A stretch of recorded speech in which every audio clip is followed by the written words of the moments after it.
오늘 하나님의 말씀은 창세기 46장 31절 이하의 말씀입니다. 구원받은 하나님의 자녀들에게 있는 특징 중에 하나가 복이 있다는 겁니다.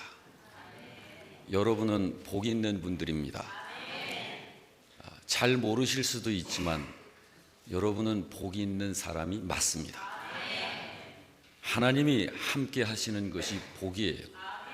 그리고 하나님의 뜻을 깨달을 수 있는 것이 복입니다. 그리고 그 하나님의 뜻에 순종하는 것이 복입니다. 이것이 복으로 여러분이 아주 확신이 되어져서 체험이 되어질 수 있기를 바랍니다. 이런 사람은 하나님이 보호해 주시고 하나님이 지켜주시고 또 하나님이 동행을 하시는데, 하나님께서 어느 정도로 이런 사람을 지켜주시느냐 하면 세상이 감당하지 못할 사람으로 그렇게 삼아주십니다. 세상이 바로 그런 사람을 이기질 못합니다. 죽음도 그 사람을 이기질 못해요. 죽어도 다시 삽니다. 이런 사람이 바로 하나님의 자녀들입니다. 지금 그들이 누구입니까? 여러분들이십니다. 지난주에는 야곱의 애굽 여정이라는 설교의 말씀을 전했었죠. 하나님의 섭리의 역사에 의해서 가나안 땅과 애굽 땅까지 연이은 기근으로 살 수가 없는 환경이 되었습니다.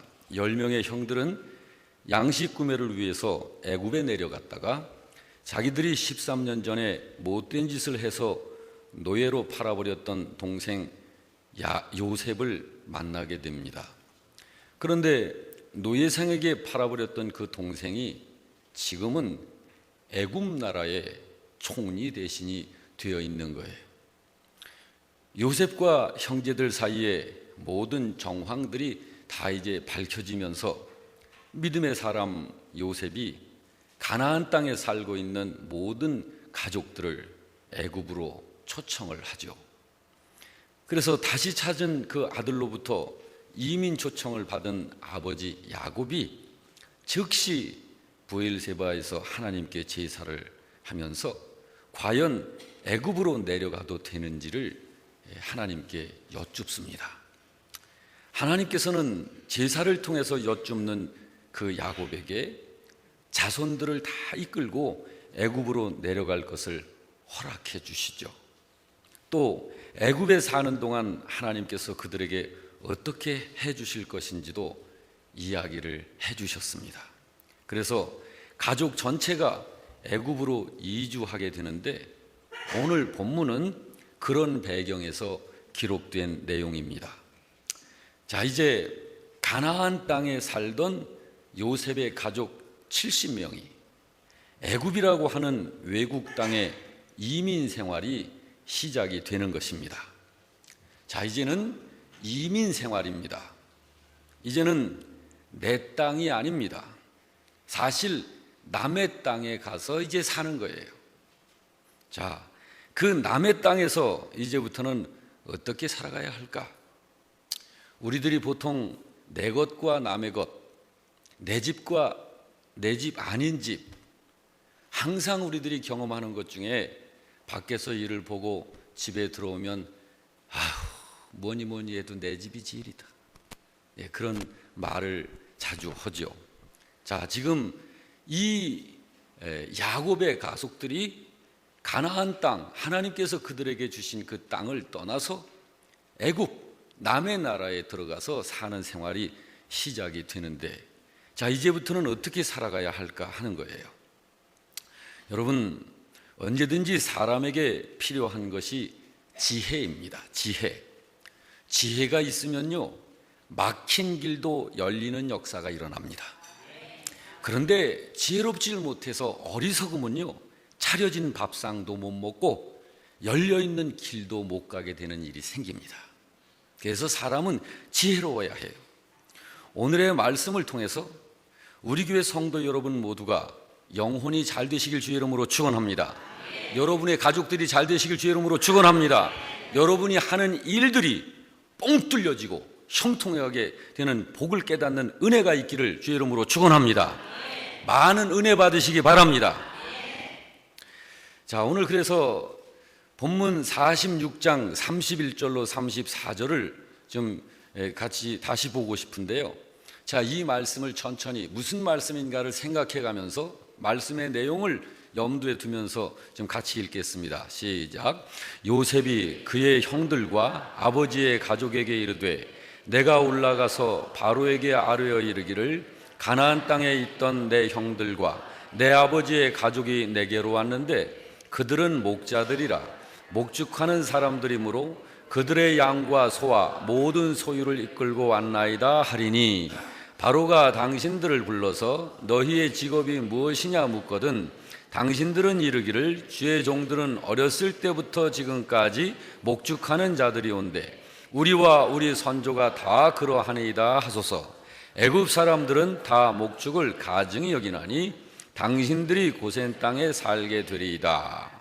자, 여러분 이 말씀을 보면 요셉이 이제 애굽 땅으로 70명 가족들이 다 내려왔어요. 이제 당도를 막 한 거예요. 그런데 요셉이 그 형들과 아버지의 가족에게 미리 귀뜸을 해주는 거예요. 그 내용입니다. 자기의 가족들로 하여금 애굽 왕 그리고 애굽 사람들 앞에서 취하도록 알려주신 어떻게 해라 이렇게 좀 해다오라고 일러주는 그 내용인데 요셉이 가족들에게 이런 걸 일러주는 이 모습을 보면서 여러분 마음속에 어떤 느낌이 드시는지요? 내가 올라가서 바로에게 아뢰기를 가나안 땅에 있던 내 형들과 아버지와 가족들이 왔는데 그 사람들은 목축하는 사람들입니다. 내가 이렇게 이야기를 해놓겠다. 그러니까 왕들이 분명히 왕이 당신들을 부를 텐데 그러거든 당신들은 우리는 목축하는 사람들입니다 라고 그렇게 말하고 고센 땅에 그렇게 말하면 고센 땅에 살게 될 것이다. 이걸 미리 일러주는 거예요. 그래서 그대로 했습니다. 자, 요셉이 이런 그 가족들을 위해서 이런 행동을 취하는 것을 보시면서 여러분 어떤 느낌이 드시나요? 혹시 요셉이 애굽 왕과 애굽 사람들을 많이 의식하고 있다는 느낌 들지 않습니까? 또 눈치를 본다는 느낌, 좀 비굴한 것 같은 느낌, 애굽 왕의 비율을 맞추기 위해서 저렇게까지 애를 쓰고 있구나 그런 느낌 드시지 않습니까? 자, 이 요셉의 지금 이런 태도는 눈치 보는 거 맞습니다. 눈치 보는 거예요. 그런데 요셉은 왜 애굽 왕과 애굽 사람들의 눈치를 보는 것일까? 총리 대신으로 있으면서 그것은 애굽 사람들의 비위를 거스르지 않기 위해서 그런 거예요. 다시 말해서 어차피 자기의 가족들이 애굽으로 이주해 와서 살아야만 할 입장이기 때문에 애굽 사람들과 마찰을 일으킬 수 있는 요건들을 만들지 않기 위해서 요셉이 지금 이렇게 하고 있는 거예요. 물론 당시 애굽에서의 요셉의 사회적 지위를 보자면 자기의 가족들을 애굽의 중심지에다가 정착시킬 수 있는 힘이 있는 사람입니다. 요셉의 그 힘은 사회적 지위라든지 권세라든지 이런 것들이 왕 다음 가는 권력을 갖고 있는 이런 사람이고 왕의 신임을 아주 두텁게 가지고 있는 그러한 요셉이기 때문에 70명밖에 안 되는 자기의 가족들을 애굽의 가장 중심지에다가 정착시킬 수 있는 거예요. 자, 얼마든지 애굽 나라의 중심지에 가족들을 정착시킬 수 있었지만 만약 그렇게 하게 되면 일단은 가족들이 직업을 바꿔야 됩니다. 이제는 도심가에서 살아야 되기 때문에 목축업은 안 되는 거예요. 자, 그렇게 되면 자연히 애굽인들과 생존 경쟁 사회에 들어가게 되는 것입니다.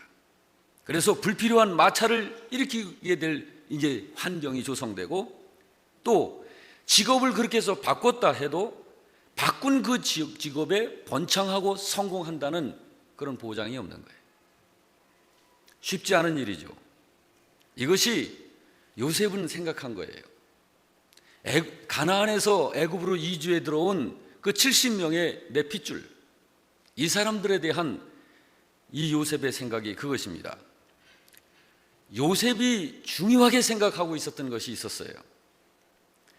애굽의 총리 대신 요셉의 관심은 어떻게 하면 70명의 내 가족들이 그 가나안 땅 광야과 같은 그런 생활을 하다가 이 발달된 문화 문명지 이 애굽 땅으로 들어왔는데, 어떻게 하면 이제는 이들을 여기에서 정말 편안하고 참 문화 문명을 누릴 수 있는 이런 생활을 해줄 수 있도록 내가 배려를 해줄 수 있을까? 어떤 이런 것들보다는 나의 가족들 70명, 그들로 하여금 하나님 앞에서 어긋나지 않는 삶을 살도록 해주려는데 요셉의 관심이 집중되어 있는 것이에요.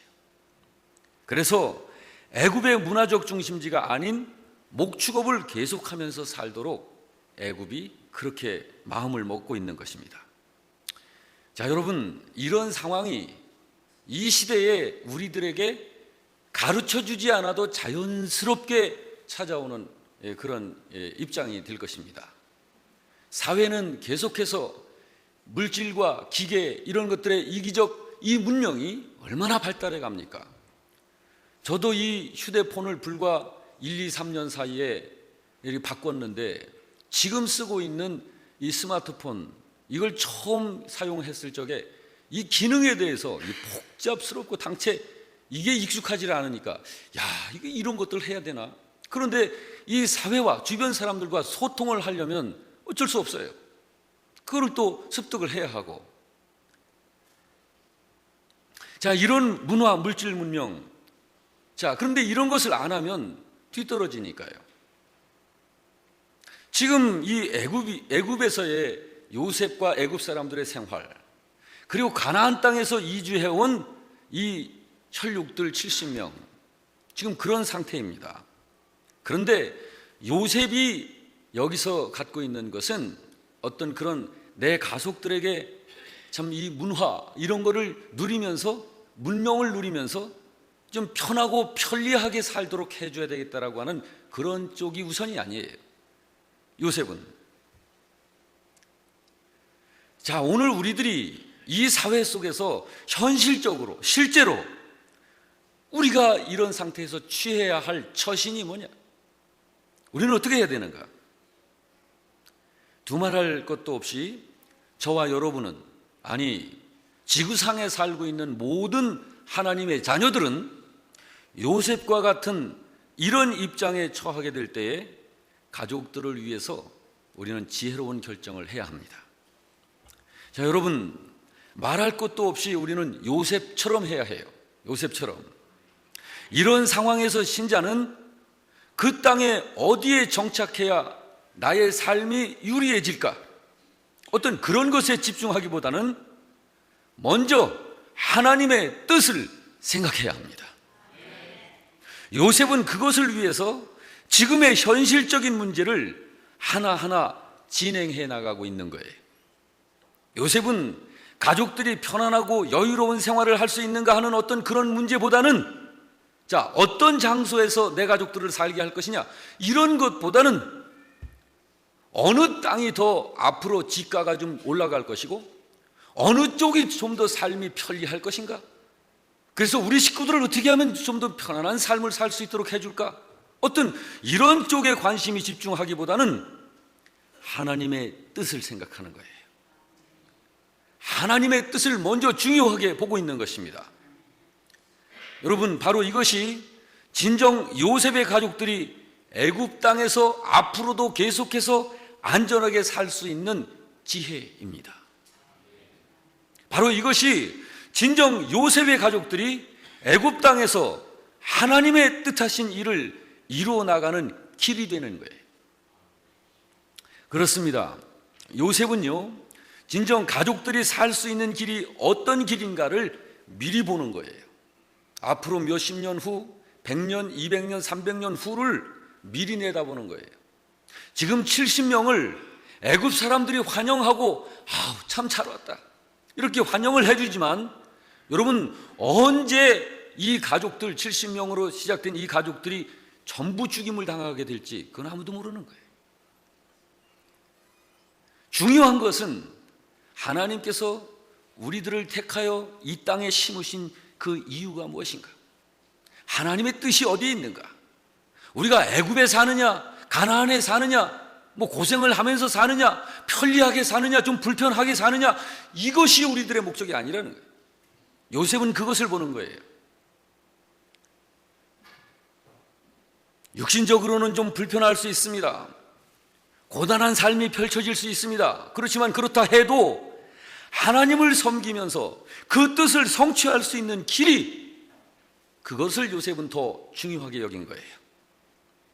애굽 사람들과의 갈등을 일으킬 수 있는 소지를 요셉은 피하는 것입니다.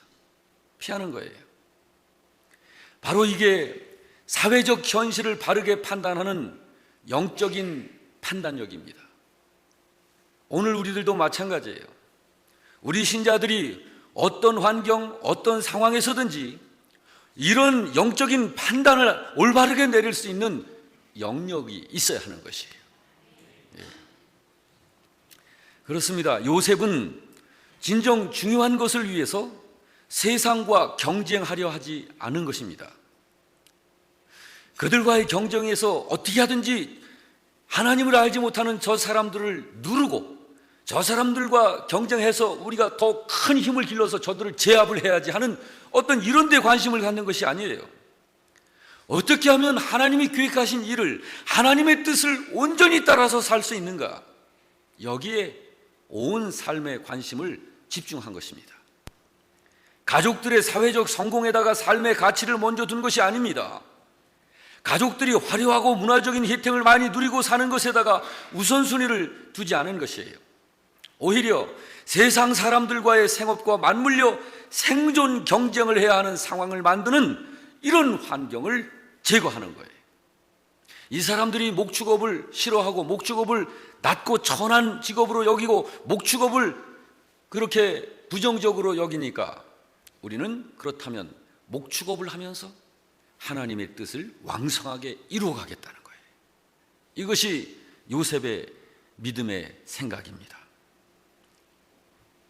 목축업을 하게 되면 이 목축업을 하면서 생산되는 이 먹는 젖과 가죽과 고기, 이런 것들을 생산을 해서 애굽 사람들에게 도움을 주고, 그리고 충분히 그 사람들과의 마찰을 일으키지 않으면서 하나님을 섬기는 하나님의 자녀로서의 이 삶을 풍성하게 살아나갈 수 있는 쪽을 선택한 거예요.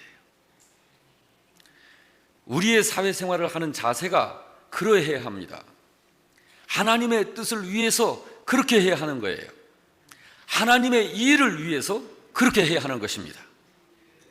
하나님의 뜻을 따르는 것을 나의 든든한 사회적 입지를 확립하기 위한, 그래서 그런 것들을 뒷전으로 제껴둬야 되는 게 아니고, 비록 나의 삶이 좀 불편해진다 할지라도, 나의 삶이 불편하다 할지라도 하나님의 뜻을 왕성하게 이루어내는 그 길이 된다면 우리는 그것을 결정해야 되는 거예요.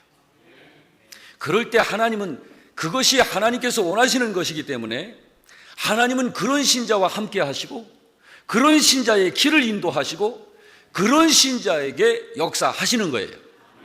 저는 저의 동창 목회자들을 통해서도 이런 부분을 확인합니다. 제가 88년도에 대학원을 졸업을 했습니다. 그때 당시에 졸업을 한 우리 동기 목회자들 여럿이 우리가 공부한 이 하나님의 말씀의 학이 이러했어요. 그러므로 저는 안성을 내려왔고, 안성 내려오기 전에 대학 4년을 공부할 때는 저의 인간적 야망이 불탔습니다. 목회를 해도 정말 서울 도심지에서 수만 명의 목회를 하는 그런 비전을 갖고 나는 신학을 공부한다. 어떤 이런. 그런데 여러분, 그런 것들이 얼마나 인간적인 것인가 하는 것을 대학원을 공부하면서 하나님께서는 다 깨뜨려 버리셨어요.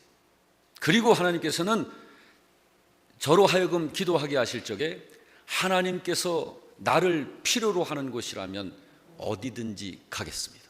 이런 기도로 바뀐 거예요.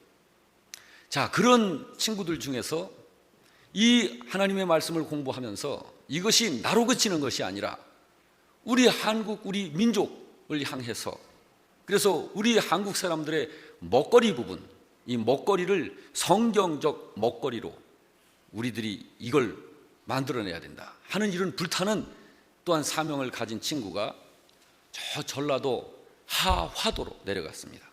한 조그만 외딴 섬인데, 한 조그만 섬인데 그 섬 가구 전체가 28가구예요. 28가구밖에 안 되는 그 섬으로 부인과 그 어린 두 아들을 데리고 내려가서 그 지역 주민들과 함께 살면서 땅을 개간을 하고 거기서 농사를 지으면서 이 28가구의 사람들을 복음화시키고, 그리고 여기서 얼마든지 우리가 하나님께서 함께 하심으로 경제적인 이것을 키워나갈 수 있다, 그리고 우리도 잘 살 수 있다고 하는 것을 보여주겠다. 그렇게 내려가서 하화도에서 그 운동을 폈어요. 그러면서 그것을 키워가지고 여수로 나오고 여천으로 나오고 해서 지금은 이 수만 평의 땅을 하고 전국적으로 이 회원들이 생기고, 그리고 일본에서도 또 저 유럽에서도 이 친구한테 이 유기농 이 농사 이 법을 배우기 위해서 와서 배워갑니다. 그 친구가 누구냐면 지금 여러분 잘 아시는 한살림을 만든 전석호 목사예요. 우리들이 주변에 한살림이 지금 다 퍼져 있죠. 그 한살림을 만든 친구가 바로 그 친구입니다. 여러분, 하나님의 뜻을 따르는 일이 그렇게 중요한 거예요. 하나님을 섬기는 이 섬김의 어떤 이것을 가지고 나의 혈육에 어떤 이런 개인적인 이런 것들을 목표해서 편리를 추구하는 이런 것이 아닌, 비록 하나님의 뜻을 따르는 것에 있어서 나의 삶이 좀 불편해진다 할지라도 그것이 하나님의 뜻이라면 그것을 선택해서 가는 거예요. 이것이 믿음의 사람의 바른 자세인 것입니다. 여러분, 우리 신자들이 바른 이해를 해야 할 부분이 또 있어요. 그건 뭐냐면 세상 사람들에게도 유익을 끼치는 게, 그리고 하나님께 영광이 되는 것, 세상 사람들에게도 유익을 끼치고 하나님께는 영광을 돌릴 수 있는 이 일이 어떤 일이 그런 것일까 하는 거예요. 그 일은요, 가만히 생각해 보세요. 하나님의 일은 다 성격이 그렇습니다. 하나님의 일은 그래요. 그런데 나 자신에게 있어서는 희생이 좀 있어야 합니다. 나는 희생을 좀 하는데 나는 좀 고단해지고 나는 좀 불편해질 수 있고, 그런데 그것을 통해서 보면 세상 사람들에게는 유익이 끼쳐지고 하나님께는 영광이 돌려집니다. 하나님의 일은 어떤 일이든지 성격이 그래요. 전부 그렇습니다. 하나님의 뜻을 이루는 일들이 다 그러합니다. 여러분, 그러므로 우리들이 추구해야 할 것은 하나님의 일을 추구해야 하는 거예요. 하나님의 일은 곧 하나님의 뜻 아닙니까? 하나님의 뜻을 추구해야 하는 거예요. 여기 요셉이 10명의 형들에게 당부한 것이 그것입니다. 요셉이 자기의 가족들에게 무엇을 당부하고 있죠? 애굽 왕이 직업에 대해서 물을 때 목축업을 하는 사람들이라고 말하시오. 그렇게 부탁을 합니다. 자, 그렇게 대답을 하라고 시킨 이유가 무엇 때문일까? 왜 그렇게 대답을 하라고 했을까? 그렇게 해야 애굽 사람들과 갈등 소지를 제거할 수 있고, 그리고 하나님의 뜻을 이루는 삶을 충만하게 살 수 있기 때문입니다. 그렇게 해야 신앙생활을, 하나님을 섬기는 생활을, 예배의 삶을 자유롭게 할 수 있는 고센 땅에 정착하여 살 수 있게 되기 때문입니다. 그렇지 않고 어떤 인간적인 편리와 문화적 혜택을 위해서 애굽의 한복판에 살 것을 선택하게 되면 마침내는 애굽에 동화되어지게 되고, 그래서 애굽의 타락한 문화와 타락한 문명에 뒤섞이게 되는 것이 뻔한 거예요. 이거는 우리가 그 이스라엘 선조들의 역사 속에서 우리는 충분히 계속해서 그것이 반복되어졌던 것을 확인을 할 수 있지 않습니까? 요셉은 그걸 보는 거예요. 그런 환경이 되다 보면은 마침내는 자기들이 하나님의 백성이라는 것까지도 망각하게 될 것이 너무나도 뻔한 거예요. 애굽 사람들한테 기가 눌려 있죠. 기죽어 있죠. 그 사람들은 참 피부도 번질번질하죠. 입고 있는 옷도 번들번들하죠. 요셉의 이 가족들은 이 농기구 같은, 또 목축업 같은 지팡이 같은 거 몰고 이 가축들을 키우는 사람들이니까 뻔하지 않습니까? 이 외모나 이런 것들이. 정말 화려한 사람들 앞에 설 적에 저 사람들을 좀 피하고 싶은 그런 심정이 안 생기겠어요? 그렇습니다. 그래서 애굽 사람들이 제일로 천대시하는 이 목축업을 한다는 것을 분명히 드러내도록 하신 거예요. 자, 여러분, 요셉의 이런 행위를 우리는 어떤 행위라고 말할 수 있을까요? 바로 이런 것이 하나님의 뜻을 위한 구별된 삶인 것이에요. 이런 것이 하나님의 뜻, 목적은 하나님의 뜻에 둔 거예요. 그리고 그것을 위해서 우리는 구별되자라는 거예요. 구별되자. 이런 것이 신자들에게 있어야 하는 지혜입니다. 근데 이 지혜가 요셉에게는 있었다는 거예요. 요셉에게는. 비록 애굽에 살게 되지만 하나님의 목적을 위해서 애굽 사람들과 구별된 삶을 살기 위해서 취한 믿음의 선택이 바로 이거예요. 그 이후로 그들은 430년을 그 세계 최강의 애굽, 그 나라의 그 권력과 그 군사력 밑에서 430년을 버텨냅니다. 그리고 하나님의 민족으로서 큰 민족을 이루어서 하나님께서 그들을 거기서 이끌어내는 역사가 만들어지게 된 거예요. 그렇습니다. 신자가 그렇게 하게 되면 그런 사회에서도 그런 신자는 인정받습니다. 왜냐하면 신자를 통해서 자기들에게 유익이 끼쳐지니까요. 그러니까 인정을 받게 되는 거예요. 그뿐만 아니라 우리들이 하나님과의 관계에 있어서는 복음의 사명을 잘 감당해낼 수 있게 되니까요. 하나님께도 영광이 되어지게 되는 것이죠. 여기 47장 5절 6절 말씀을 보면 이런 말씀이 있습니다. 같이 읽습니다. 바로가 요셉에게 말하여 이르되 네 아버지와 형들이 네게 왔은즉 애굽 땅이 네 앞에 있으니 땅의 좋은 곳에 네 아버지와 네 형들이 거주하게 하되 그들이 고센 땅에 거주하고 그들 중에 능력 있는 자가 있거든 그들로 내 가축을 관리하게 하라는 이런 왕이 아주 그냥 기쁘게 허락을 하면서 자기 것까지도 좀 관리하게 해달라고 하는 이런 그 명령을 내려지게 된 것입니다.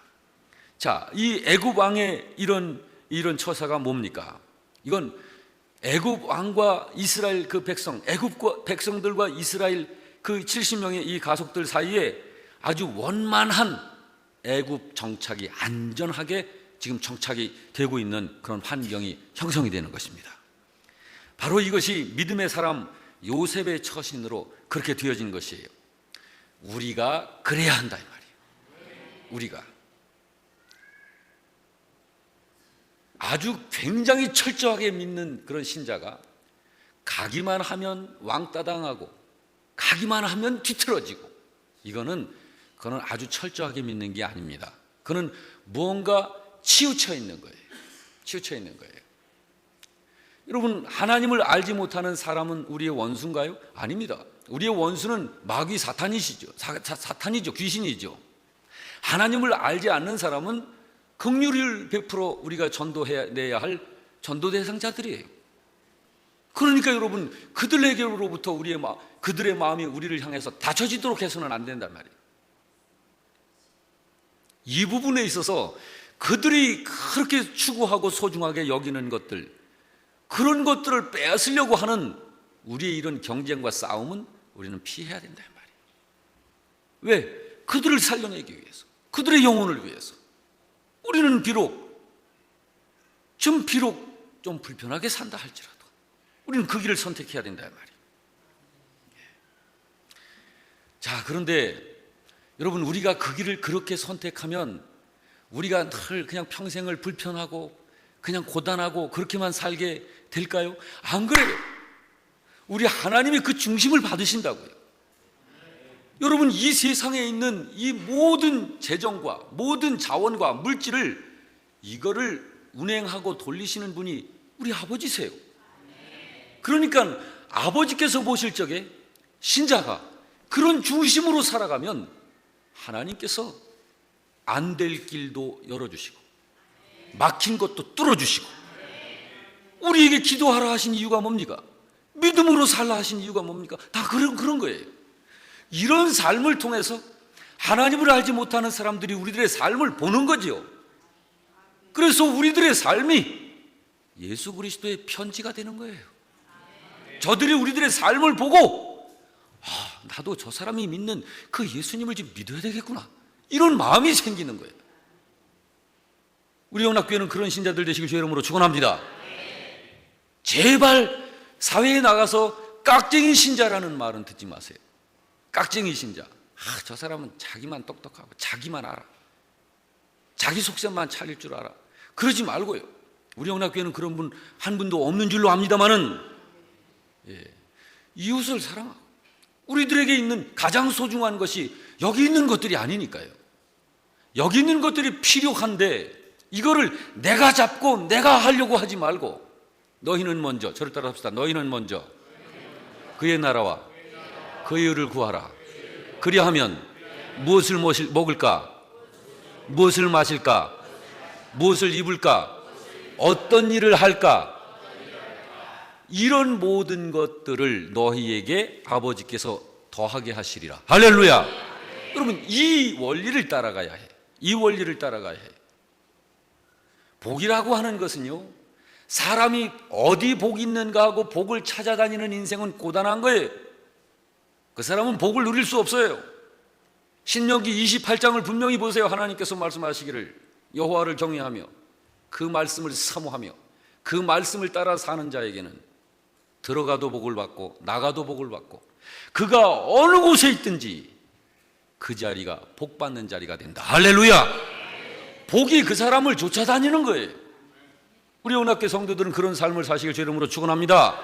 이것이 우리의 믿음 생활과 관계되어져 있는 것이란 말이에요. 이것이 믿음 생활. 여러분과 저는 그래서 복 있는 사람들이에요. 이제 축복을 좀 살펴보십시다. 47장 7절 10절 말씀을 우리 좀 같이 읽겠습니다. 시작. 요셉이 자기 아버지 야곱을 인도하여 바로 앞에 서게 하니 야곱이 바로에게 축복하며 야곱이 바로에게 축복하고 그 앞에서 나오더라. 여러분 생각해 보세요. 이 장면을 한번 생각해 보세요.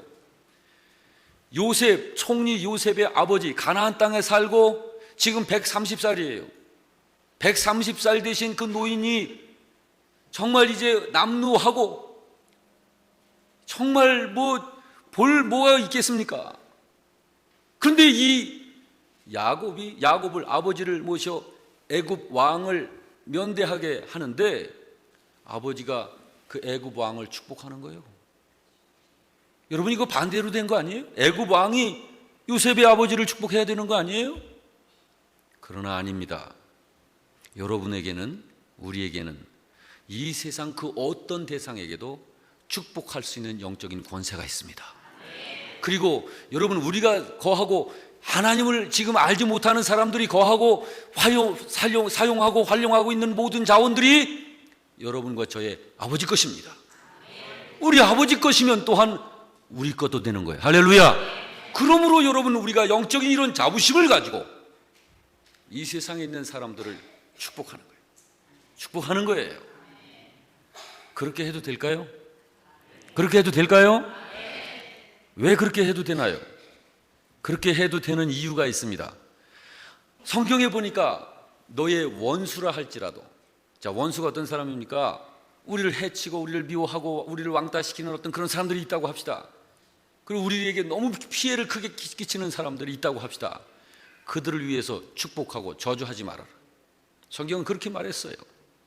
그렇게 말씀한 이유가 있습니다. 그렇게 말씀한 이유가 마태복음 10장 13절 말씀에 이렇게 말씀하고 있습니다. 자, 다 같이 읽습니다. 시작. 그 집이 이에 합당하면 너희 빈 평안이 거기 말 것이요 만일 합당하지 아니하면 그 평안이 너희에게로 돌아올 것이다. 하나님은 똑똑하신 분이에요. 여러분, 우리 하나님이 얼마나 똑똑하신지 몰라요. 우리로 하여금 아무리 악하게 보이고 아무리 나쁘게 보이는 사람이라 할지라도 그 사람들을 저주하거나 그러지 말래요. 모든 사람을 축복하라는 거예요. 여러분, 제가 이렇게 부정적인 쪽으로 자꾸 뭘 고쳐보려고 하면은 내가 부정적인 사람이 돼버려요. 그런데 긍정적인 방법을 동원을 하게 되면 나도 긍정적이고 그 사람도 살아나요.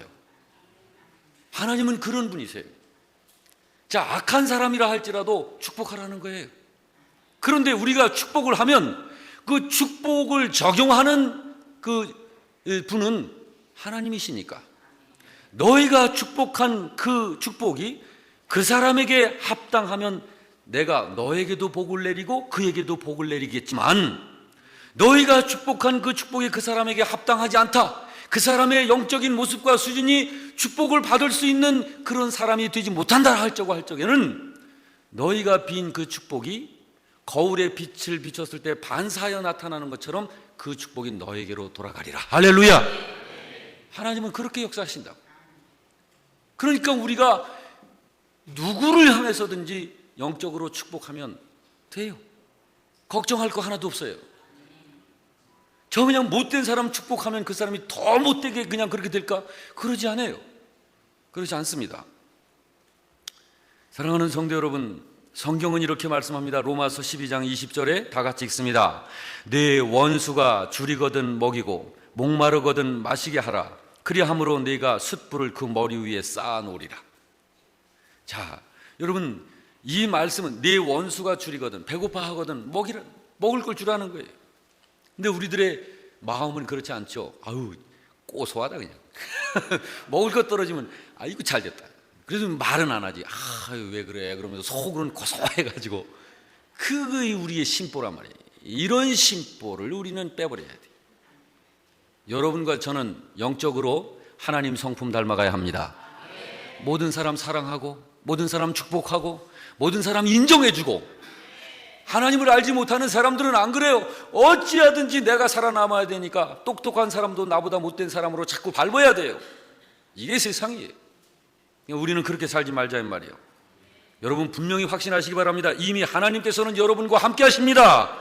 그리고 하나님의 뜻을 깨달을 수 있는 이 복이 여러분에게는 허락되어져 있음을 감사하시기 바랍니다. 이제 여러분은 그뿐만 아니라 하나님의 뜻에 순종할 수 있는 새 사람이 된 거예요. 우리는 새 사람입니다.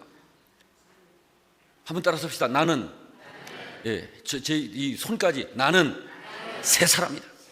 나는 복 있는 사람이다. 할렐루야. 내가 나를 칭찬하는 것도 하나님이 좋아하시는 거예요. 한번 이렇게 한번 칭찬하셔요. 영호야, 참 잘생겼다. 시작. 여러분 각자 자기 자신 시작. 너 참 대단하다. 너 참 대견하다. 어쩜 그렇게 잘하니? 이게 여러분과 저예요. 이게 우리들이라고요. 하나님은 그걸 원하시는 거예요. 여러분, 하나님 자식 그러면 자랑스러운 게 맞잖아요. 하나님 자식이 못나고 찌질이 그러면은 하나님 내 자식이 찌질이라고 내 이놈 하고서 꼴밤 주지 않겠어요? 하나님은 대단하신 분이십니다. 여러분은 그런 하나님의 자녀들입니다. 이제는 우리가 이 세상을 축복하십시다. 이웃을 축복해야 합니다. 여러분, 우리는 이 세상에 축복을 할 수 있는 권세가 있어요. 창세기 28장 14절 다 같이 읽습니다. 시작. 땅의 모든 족속이 너와 네 자손으로 말미암아 복을 받으리라. 할렐루야. 이번에 우리가 새생명 축제를 이렇게 지금 계속 진행해 나가고 있는데 이 세상을 축복하는 우리의 축복임을 믿으시길 바랍니다. 영혼 살리는 축복이에요. 저들을 하나님과 만나게 하는 축복입니다. 저들을 하나님의 뜻을 따라서 이 새 생명의 삶을 살도록 이끌어주는 이런 일을 하는 복이에요. 복 있는 여러분, 바로 이 일에 저도 그렇고 여러분도 지금 헌신하셨는데 계속 헌신할 수 있기를 주의 이름으로 축원합니다. 아멘.